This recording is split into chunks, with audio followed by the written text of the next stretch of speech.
मैं बैठ जाऊंगी, अलग तो चढ़ा लो।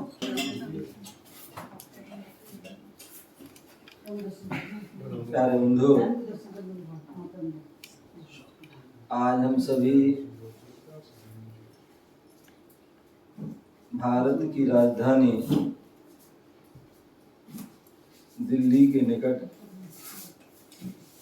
हरा भरा प्रांत हरियाणा और हरियाणा के सोनीपत जिला राई तहसील असावरपुर ग्राम लघु संवेद शिखर क्षेत्र पारसनाथ जिनालय में हम बैठे हुए हैं। आज का पावन अवसर हम भगवान महावीर स्वामी के शासन में रह रहे हैं और भगवान महावीर स्वामी का शासन चल रहा है। भगवान महावीर स्वामी जो जैन धर्म के वर्तमान 24 के 24वें तीर्थंकर कहते हैं। तीर्थंकर एक ऐसा पद होता है जो सर्वश्रेष्ठ पद होता है और वह पद हर किसी को प्राप्त नहीं होता है। बोले जो तीर्थंकर के सामने, केवली के सामने, सुत केवली आदि के समक्ष 16 कारण भावनाओं को भाता है, तभी वह तीर्थंकर पदवी को वह प्राप्त होता है। तीर्थंकर पदवी विशेष पुण्यशाली जीव को ही प्राप्त होती है। और जो तीर्थंकर होते हैं, जो जन्म से 3 ज्ञान के धारी होते हैं, मति ज्ञान, सुत ज्ञान, अवधि ज्ञान, जिन्हें छायक सम्यक दर्शन की जो है प्राप्ति होती है, ऐसे वह तीर्थंकर भगवान होते हैं। और जो एक काल में 24 ही होते हैं भारत और ऐरावत में, और विदेश क्षेत्र में जो है 20 तीर्थंकर होते हैं। ऐसे वह जो तीर्थंकरों में विशेषता होती है, तीर्थंकर जिनके जो है पंच कल्याणक होते हैं। तीर्थंकर जिनके पंच कल्याणक होते हैं, जिनके जो है गर्भ आदि के आने पर विशेष उत्सव होते हैं, विशेष व्यवस्था होती है, विशेष खुशियाँ होती हैं, विशेष महोत्सव होते हैं, ऐसे वह जो है पंच कल्याणक होते हैं, जो स्वयं अपना कल्याण करते हैं और दूसरों का भी कल्याण करते हैं। तीर्थंकर जो धर्म तीर्थ को प्रवर्तन करते हैं, स्वयं तिरते हैं, दूसरों को तिराते हैं, ऐसे वो तीर्थंकर होते हैं। जिनके गर्भ में आने के पहले ही 6 माह पूर्व से अयोध्या की जो है सुंदर रचना हो जाती है, जहाँ पर अष्टकुमारियाँ, 56 कुमारियाँ आदि जो है अपना जो है क्या करती हैं, सेवा आदि व्यवस्थाओं में लग जाती हैं। जहाँ पर सौधर्म इंद्र की आज्ञा से कुबेर 3 टाइम 4 अथवा 4 टाइम 3.5 करोड़ 3.5 करोड़ जो है रत्नों की वर्षा करते हैं। और वह रत्नों की वर्षा 1 दिन नहीं, 2 दिन नहीं, 3 दिन नहीं, 1 माह नहीं, 2 माह नहीं, 3 माह नहीं, अपितु वह 15 माह तक लगातार वह रत्नों की वर्षा होती है। इसलिए इस भूमि का नाम रत्न गर्भा, वह पृथ्वी के नाम से वह जानी जाती है।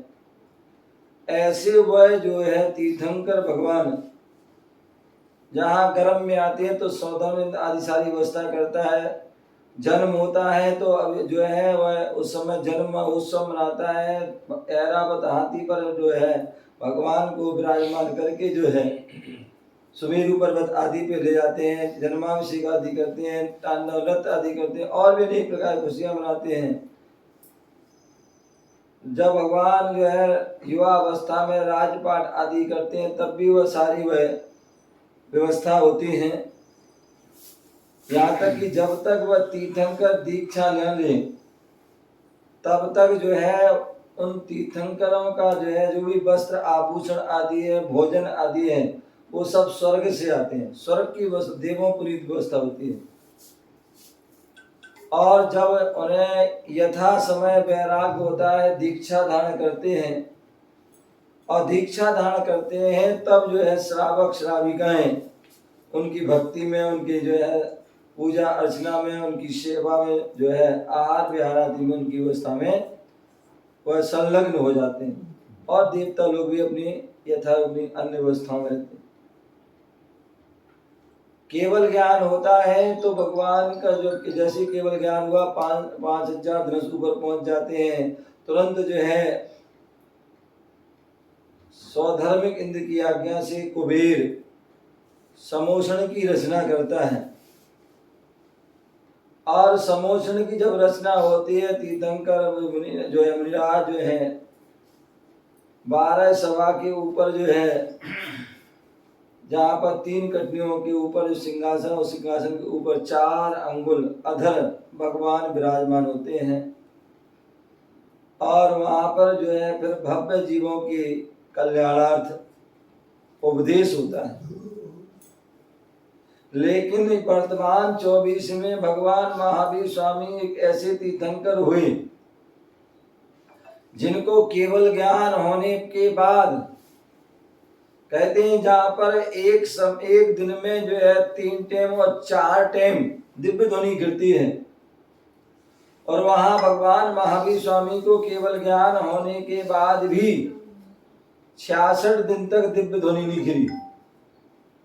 कहाँ गए वो देव स्वधर्मेंद्र आदि जो अवध ज्ञान के धारी हैं, जहाँ जो सारी व्यवस्थाओं में संलग्न रहते, लेकिन वह देव कहाँ गए? कुछ विचार नहीं, कोई सोच नहीं, कुछ भी जो है कोई 66 दिन तक और 66 दिन के बाद जब जो है उन्होंने दिमाग उनका चला, उनको बुद्धि ज्ञान हुआ कि भगवान की चिंतन किया, विचार किया कि दिव्य ध्वनि क्यों नहीं खिल रही,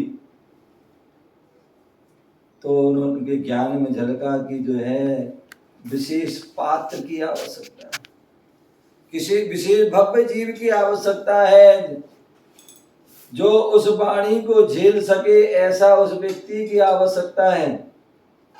आपने सुना होगा कि जो है एक जो है गाय होती है, भैंस होती है, बकरी होती है, और भी हाथी होते हैं, शेर शेरनी भी होते हैं, और भी अनेक जीव जंतु होते हैं, और उनके जो है दूध होते हैं,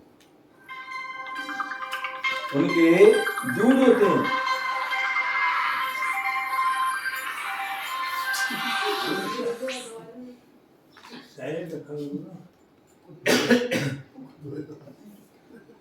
सब जो अनेक जीवों के जो है दूध होते हैं, लेकिन उन दूधों में जो है कहते हैं सिंगनी का दूध जो है विशेष होता है। अन्य जो है दूध किसी भी आप बर्तन में रख दोगे चल जाएगा, लेकिन सिंगनी का दूध जो है आप सामान्य बर्तन में रखोगे तो बर्तन में छेद हो जाएगा, टिक नहीं पाएगा। उसके लिए जो है सिंगनी के दूध के लिए स्वर्ण पात्र की आवश्यकता होती है। स्वर्ण पात्र में ही वह जो है दूध टिक पाता है। उसी प्रकार जो तीर्थंकर भगवान की वाणी होती है, केवलियों की वाणी होती है, जो मुनियों की वाणी होती है, वो हर कोई उसे झेल नहीं पाता है। उसे झेलने के लिए जो है विशेष भव्य जीव चाहिए। विशेष जो है पंचेंद्रिय जो है मनुष्य आदि जो है जो जीव मनुष्य देव ही उसको जो है झेल पाते हैं। जब ऐसा विचार किया, हालांकि उस समय भी बहुत सारे जीव थे समोषण में, लेकिन फिर भी जो है वह आवश्यकता थी जिस कारण से वह दिव्य ध्वनि की पता लगाया, तो पास में ही जो है उन्होंने देखा कि जो है कौन इस वाणी को झेल सकता है। तो पता किया कि एक इंद्रभूति जो है गौतम है, इंद्रभूति, अग्निभूति, वायुभूति जो है, ये जो है ब्राह्मण जाति से ब्राह्मण है, बहुत बड़े विद्वान हैं, जिनके 500 जिनके शिष्य थे, जिन्हें जो है अनेक वेदों का, पुराणों का, ग्रंथों का जिन्हें ज्ञान था, जिन्हें अपने ज्ञान का अभिमान था। बोले यदि कोई वाणी झेल सकता है तो यही झेल सकते हैं। अब इनको कैसे लाए, तो उन्होंने युक्ति के माध्यम से जो इनको वहाँ लाते हैं, और जैसे वहाँ लाते हैं, जैसे भगवान के समोषण को देखते हैं, मान स्तंभ को देखते हैं, जो उन्हें अभिमान था, अहंकार था अपने ज्ञान का, वह मान स्तंभ को देखते हुए मान स्तंभ हो गया, वह मान जो है रुक गया, टिक गया और जो है नष्ट हो गया, और वहीं पर जो है उनको सम्यक दर्शन की प्राप्ति होगी। और जैसी सम्यक दर्शन की प्राप्ति हुई, वैराग्य हुआ उनको, और वहीं उन्होंने भगवान की साक्षी में सभी ने, तीनों भाइयों के 500 शिष्यों, मतलब 15 से 3 लोगों ने एक साथ जो है वहाँ पर उन्होंने क्या किया, भगवान की साक्षी में दीक्षा लेकर मुनि बन करके, और जो है समोषण की जो है 12 सभाओं में पहली सभा में जाकर के वहाँ पर विराजमान हो गए। और जैसी वहाँ विराजमान हुए, वहाँ भगवान की वाणी जो है क्या हो गई, सुनना प्रारंभ हो गई। बोले आज का वह पावन दिन था जिस दिन जो है गौतम स्वामी को जो है भगवान महावीर स्वामी के रूप में जो है गुरु की प्राप्ति हुई थी। भगवान महावीर स्वामी के रूप में गुरु की प्राप्ति हुई थी। कहते हैं जीवन में एक गुरु का होना अति आवश्यकता है। यदि हम चाहते कि हमारा कल्याण हो, हमारा हित हो, हम मोक्ष मार्ग पर बढ़े, मोक्ष मार्ग को प्राप्त करें, तो बोले उसमें गुरु का होना आवश्यक है। बोले जिसके जीवन में गुरु नहीं उसका जीवन शुरू नहीं।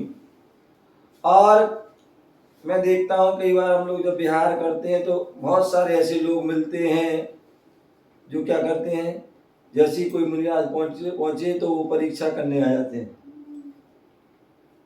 क्या परीक्षा करने आ जाते हैं, उनकी चर्या के माध्यम से, उनके ज्ञान के माध्यम से, उनके चारित्र के माध्यम से, आदि आदि परीक्षा करने आते।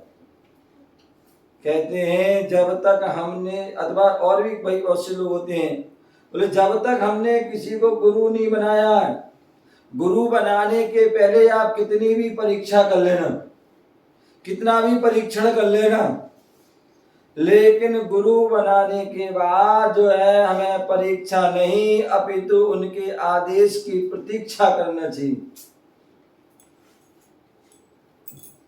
बोले जो है गुरु बनाने के पहले बोले कहते हैं क्या, बोले पानी पीजे छान कर और गुरु कीजे क्या, गुरु कीजिए जानकर और पानी पीजिए। तो एक बार जो भी आपको जानना पहचानना जो करना है कर लीजिए, लेकिन बाद में जो जब हमने गुरु बना लिया तो फिर तो जो है उनके आदेश की। इसलिए आचार्य भगवंतों ने, हमारे मुनिराजों ने बहुत सुंदर सुंदर पंक्तियां लिखी हैं, विद्वानों ने, कवियों ने। गुरु हमें दिल से बनाना चाहिए, गुरु हमें दिल से बनाना चाहिए, उनके सिफत को ही गाना चाहिए। गुरु हमें दिल से बनाना चाहिए, उनके सिफत को ही गाना चाहिए। चाहे तुम से कोई कुछ भी कहे, चाहे कोई तुम से कुछ भी कहे, बातों में किसी की नहीं आना चाहिए। गुरु हमें दिल से बनाना चाहिए, गुरु हमें दिल से बनाना चाहिए। बोले गुरु को हमें दिल से बनाना चाहिए, और उनके ही सिफत जो उन्होंने कहा उसको ही हमें कहना चाहिए। जो शास्त्र में उनके बारे में कहा है, पूजा पढ़ते हम डेली प्रतिदिन, क्या पढ़ते हैं, गुण 36 25 8 20 भवतारण तरण जिहाज बीच, गुरु की महिमा वर्णी न जाए, गुरु नाम जपो मन वचन। सुंदर बातें लिखी हैं, गुण 36 25 8 भी गुणों के जो है गुण अनेक गुण होते हैं। गुरु जहाज हैं, क्या है? गुरु जहाज हैं, स्वयं भी तैरते हैं और जो उसमें बैठ जाता है उसको भी तैरा देते हैं। इसलिए किसी कवि ने कहा, यह तन विष की बेल है, गुरु अमृत की खान। यह तन विष की बेल है, गुरु अमृत की खान। और शीश दिए यदि गुरु मिले तो भी सस्ता। बोलिए तन क्या है? बोले विष की बेल है, और गुरु कैसे हैं? अमृत की खान, गुणों की खान है। क्या है? गुणों की खान है। कहते हैं जैसे जो है, बेटा तुमने वो देखा रसगुल्ला? देखा? खाया? कैसा होता है? मीठा होता है। कहाँ से होता मीठा? कहाँ से मीठा होता है? कहाँ से मीठा होता है? बोले उस रसगुल्ला को खाएंगे, रसगुल्ला या लड्डू को खाएं, कहीं से भी खाओ, क्या है? कहीं से भी खाओगे आपको मीठा लगेगा। उसी प्रकार हमारे गुरु को तुम कहीं से भी निहारोगे तो वह जो है गुणों की खान है, हर जगह से तुम्हें गुरु ही। तो इसलिए कहा गुरु अमृत की खान। और यदि शीश दिए, क्या निकलंक देव ने क्या किया था? अपना शीश, अपना जो है शीश दे दिया था, तब उन्हें अकलंक जैसे गुरु मिले थे। क्या मिले थे? अकलंक जैसे गुरु मिले थे। तो शीश दिए यदि गुरु मिले तो भी सस्ता जान, ऐसे वह गुरु होते हैं। तो आज के दिन जो है वह गौतम स्वामी के लिए जो है वह गुरु मिले थे, गुरु मिले थे। और गुरु मिले थे तो गुरु जो होते हैं गुणों की खान होते हैं, जो गुणों से भारी होते हैं वह गुरु होते हैं, जो हमारे अज्ञान रूपी जो है अंधकार को दूर करने वाले होते हैं और जो ज्ञान को प्रकाश करने वाले होते हैं। बोले गुरु कौन होते हैं? बोले गुरु वह होते हैं जो मारीच को महावीर बना देते हैं। क्या करते हैं? मारीच को जो है महावीर बनाते वो गुरु होते हैं। जो भक्त को भगवान बना दे वह गुरु होते हैं। ऐसे उन गुरुओं की जो है महिमा कहाँ तक है? गुरुओं को की महिमा को कहाँ तक है? गुरुओं की महिमा को बखान नहीं कर सकते। कहते हैं सूर्य तो जो है जो होता है वर्तमान को ही प्रकाश करता है। सूर्य जो है वर्तमान को ही प्रकाश करता है, या दिन को में ही प्रकाशित करता है, रोशनी देता है। लेकिन जो गुरु रूपी सूर्य होते हैं वो वर्तमान ही क्या, भूत भविष्य और वर्तमान तीनों कालों को जो है क्या करते हैं? प्रकाशित कर देते हैं। जो सूर्य जो है दिन को ही प्रकाश करता है, लेकिन गुरु रूपी जो है सूरज जो है क्या करते हैं? रात्रि को भी प्रकाशित करते हैं। ऐसे चंद्रमा जो होता है वो क्या होते हैं? चंद्रमा जो है केवल रात को ही जो है शीतलता प्रदान करते हैं, लेकिन जो गुरु होते हैं, गुरु की जो वाणी होती है, गुरु का जो उपदेश होता है, गुरु का जो आशीर्वाद होता है वह क्या होता है? वह दिन क्या रात क्या हर समय को जो है क्या करते हैं? उसको जो है क्या करते हैं? प्रकाशित करते हैं, उनको जो है शीतलता प्रदान करते हैं। ऐसे वह गुरु जो होते हैं, ऐसे उन गुरुओं के बारे में कहते हैं गुरु जान से बढ़कर होते हैं। गुरु जान से बढ़कर होते हैं, गुरु आन से बढ़कर होते हैं। और सच पूछो तो यारो गुरु भगवान से बढ़कर होते हैं, गुरु भगवान से बढ़कर होते हैं। और यही कारण है कि हम नमोकार मंत्र पढ़ते हैं, और नमोकार मंत्र में पंच परमेष्ठी को नमस्कार किया है। और जब हम पंच परमेष्ठी के बारे में बताते हैं तो कहते हैं सबसे बड़े परमेष्ठी कौन होते हैं? सिद्ध परमेष्ठी होते हैं। सिद्ध परमेष्ठी क्यों? क्योंकि उन्होंने 8 कर्मों को नष्ट कर दिया है और 8 गुणों को प्राप्त कर लिया है। लोक के अग्रभाग में विराजमान है, ऐसे वह सिद्ध परमेष्ठी बड़े होते हैं। लेकिन जब हम नमोकार मंत्र पढ़ते हैं, प्रज्ञा खड़े हो जाओ, नाम प्रज्ञा है तो पता होना चाहिए। हाँ, नमोकार मंत्र में सबसे पहले नमस्कार किसको किया गया है? क्यों किया गया है? क्यों किया गया है? स्वाध्याय किया करे, ठीक है ना? बैठो। तो जो है हमारे जो है गुरु जो हैं, अनंत भगवान साक्षात गुरु हैं। सिद्ध भगवान तो 8 कर्मों को नष्ट करके मुक्ति को प्राप्त हो गए हैं, लेकिन अनंत भगवान जैसे ही केवल ज्ञान होता है तो उनकी दिव्य ध्वनि कीर्ति है, वो हमें ज्ञान देते हैं, मोक्ष मार्ग का रास्ता बताने वाले थे। भगवान कैसे होते हैं, सिद्ध कैसे होते हैं,